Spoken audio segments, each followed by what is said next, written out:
ये कठुआ उधमपुर वाली कॉन्स्टिट्यूंसी से फॉर्म भरा है।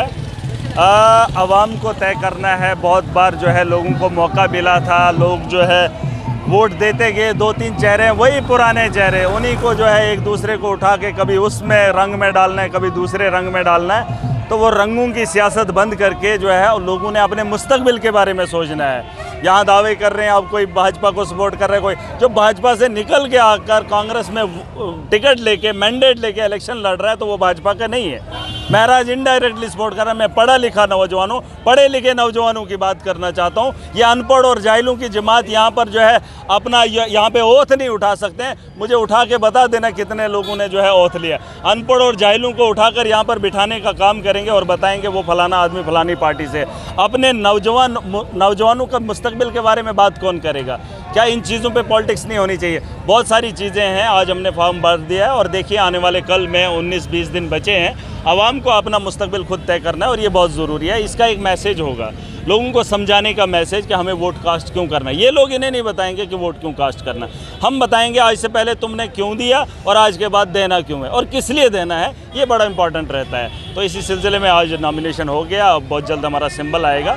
तो चुनाव में भागीदारी बनी है। आवाम जीतेगी या ये लोग जीतेंगे वो वक्त तय करेगा। क्या देखते हैं जम्मू कश्मीर जनसंख्या 370-35 टूटी है तो बेरोजगारी, हनन माफिया, वाइन माफिया जो काफी हावी हो चुका है। तो किस तरह से जो है आप जब चुनाव जीतेंगे तो लोगों को देखिए मीडिया और आवाम ये सवाल उठाती है, बेरोजगारी है, महंगाई है, करप्शन है, लेकिन नेता इस पर कभी चर्चा नहीं करेंगे। जब वो पावर में हो तब भी नहीं और जब वो ऐसे भी आ जाएं तब भी नहीं, क्योंकि अभी तो जिताना है फलाने साहब को। उसके बाद जब पावर में आएंगे तो उन चीज़ों पे बात होगी नहीं, फिर तब धर्म की बात होगी। और यही अगर हमारे मुद्दे हैं तो इन्हीं मुद्दों को लेकर 370 की बात हो, बेरोजगारी की बात हो, महंगाई की बात हो या जॉबलेस जो यहाँ पर प्राइवेट हमारी कंपनीज़ है वहाँ पर भी हमारे बच्चों को जो है रोज़गार नहीं मिल पा रहा है, नशे को आम किया है, चोरियाँ यहाँ पर हो रही हैं। तो इन चीज़ों को ख़त्म करने के लिए लोगों को खुद को वोट करना होगा। खुद सोच समझकर जो है इन लोगों को छोड़कर अपने को वोट जिस दिन करेंगे तो अपनी नस्लों को बचाने का काम करेंगे। इस बात की उम्मीद लगा रहे हैं। तो क्या देखते हैं मोदी सरकार ने दूसरी बार जो गारंटी दी है, पहले 2014 में दी थी महंगाई को लेकर और भ्रष्टाचार खत्म करने को लेकर और नौकरी देने पे, आज फिर से गारंटी लेके निकले हैं। देखिए अंधभक्तों की हद होती है। आंखों की पट्टी को हटाकर देख लीजिए तो आईना दिख जाएगा। मोदी ने यहाँ पर आकर बताया था कि हम कैजुअल लेबरर्स को परमिनेंट करेंगे, एसपीओस को परमिनेंट करेंगे। उनका अजाला नहीं हुआ। बेरोजगारी ख़त्म करेंगे, नहीं हुआ।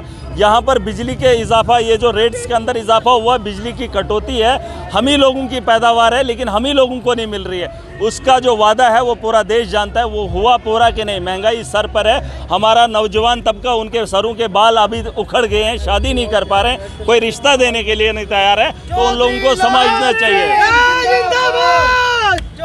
डॉक्टर जितेंद्र सिंह को किस तरह से देखते हैं? वो कहते हैं देखिए डॉक्टर जितेंद्र, सुनिए मेरी बात। डॉक्टर जितेंद्र को बता दीजिए, डॉक्टर जितेंद्र को बता दीजिए 10 साल के काम गिनाइए पार्लियामेंट में जाने के बाद उसने आवाम के कौन से मसले उठाए।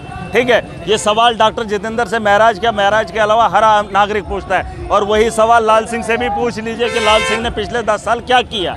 यही सवाल इन लोगों से 20 साल हो गए, 20 सालों से लगातार ये लोग सत्ता में हैं तो काम क्या किया। तो अगर ये नहीं बताएंगे तो फिर बड़ा मुश्किल है।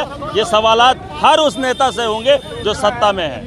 आम लोगों से क्या अपील रहे, किस तरह से संपर्क करें आपसे जो है वो कर सकते हैं? देखिए मैं आम आदमी हूँ, लोगों ने तय करना है। 500 रुपये की दिहाड़ी अगर बिहार के आदमी को भी उठा के मैं अपने इलाके में काम करवाता हूँ तो समझ लीजिए आप, यहाँ भीड़ इकट्ठा करना भी बड़ी बात नहीं है। भीड़ देखकर आप किसी को बहाव को बदलने की कोशिश मत करो।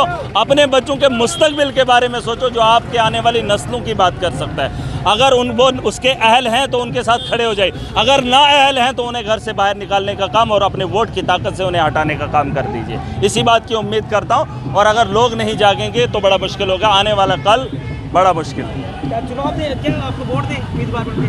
बिल्कुल, और क्या। अब इलेक्शन लड़ रहे हैं तो वोट अच्छे आदमी को नहीं देंगे तो किसको देंगे? हम 3 साल से सत्ता में हैं, हम इक़्तिदार में हैं, लोगों ने हमें चुना है, हमने लोगों का अजाला किया, आवाम का पैसा आवाम को पहुंचा दिया। इन लोगों ने अपने घरों को बनाया, गुंडे और मवालियों की जमात बनाई है और आज ढोल डफलियों के साथ नगाड़े बजाएंगे।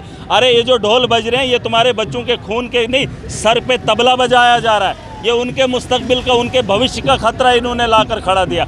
आज जो लोग पीने का काम करेंगे, जो लोग इनके साथ चलने का काम करें, वो देखें, इन्होंने 5 साल इन लोगों को पूछा, आज इनकी भीड़ से इनको सुकून मिलता है। इसी भीड़ को इन्होंने सड़कों पर लाकर खड़ा कर दिया, तब ये आवाज़ उठाए। और आज यही लोग अगर नहीं समझेंगे तो आने वाली नस्लें इन्हीं लोगों से, उन्हीं गरीबों से सवाल उठाएंगे कि तुमने गद्दारी 500 में क्यों की थी। 500 में अपने ईमान को बेचोगे तो यहाँ पर भी पछताओगे, तो मरने के बाद भी हिसाब तुम्हें देना होगा कि 500 में ईमान की बिक्री नहीं होती है।